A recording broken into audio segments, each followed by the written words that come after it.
We all remember 1 year ago today when Iowa was hit by a storm never seen before. And we all soon came to learn the word derecho on August 10th, 2020. The term was unknown to many Iowans on the day of the storm, but it was first used to describe these types of straight-line wind events back in the late 1800s. Meteorologist Amber Alexander reports on the history of that word, some of the other derechos that have happened in the past, and why these storms are so hard to predict. What are derechos, and how can such an intense and massive storm go unpredicted by local forecasters such as myself? Predicting a derecho is quite a bit different than predicting your average chance of a severe thunderstorm. For starters, derechos have to meet a certain criteria to even be called one. It has to go at least 250 miles, and that's about the width of Iowa from approximately Omaha to the Quad Cities. And then the winds have to be a minimum and often 58 miles per hour or greater, and interspersed with that, they have to be 75 miles per hour or greater. And the longevity and orientation of the winds were what stuck out to German physicist Gustavus Heinrichs. Heinrichs emigrated to Iowa in 1861 and started the Iowa Weather Service in 1875. 2 years later, on July 31st, a strong storm swept through Iowa. While Officer John P. Finley of the U.S. Army Signal Corps deemed almost all strong storms as tornadoes, Heinrichs realized this storm was very different and wrote about it in the American Meteorological Journal in 1888.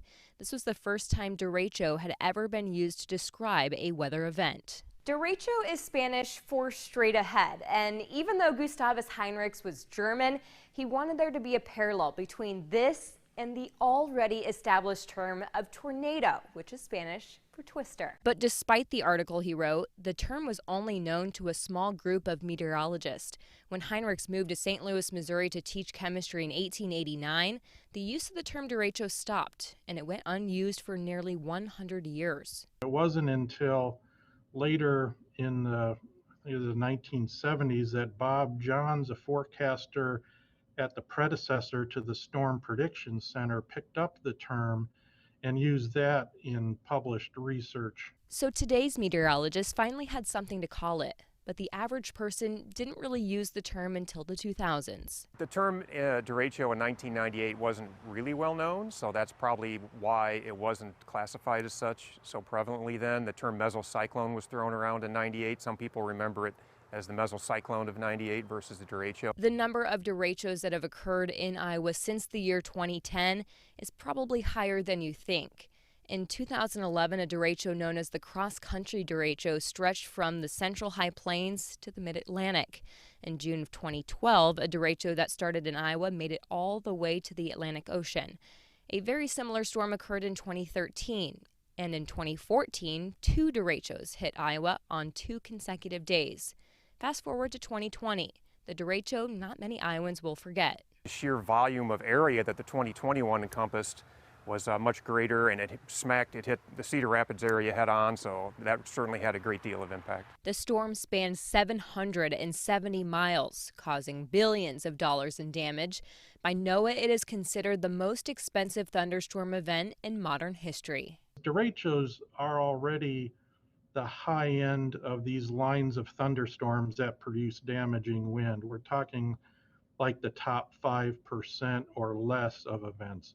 So now if you take a look at the one that moved across Iowa last August, that's like the top of the top. In Iowa alone, 6 million acres of corn and soybeans were either damaged or destroyed. And according to the Iowa DNR, 4.4 million trees were also lost throughout the state. Some communities like Cedar Rapids are still cleaning up, as 90% of homes there sustained some type of damage. Despite the frequency of derechos, not every derecho will be in the top 1% like the 2021 was. And thanks to advancements with the wireless emergency alert system, Iowans will know about these stronger storms even sooner next time. Meteorologist Amber Alexander, WHO 13 News. Those wireless emergency alerts for stronger thunderstorms, that's a new system. It's going to be triggered when a storm has 80-mile-per-hour wind gusts or baseball-sized hails. So we hope they get used sparingly. We just had that big hail event. I was just And that's thinking. part of the trigger for this. Yeah. Is that we need to have something separate as well to be specific for that.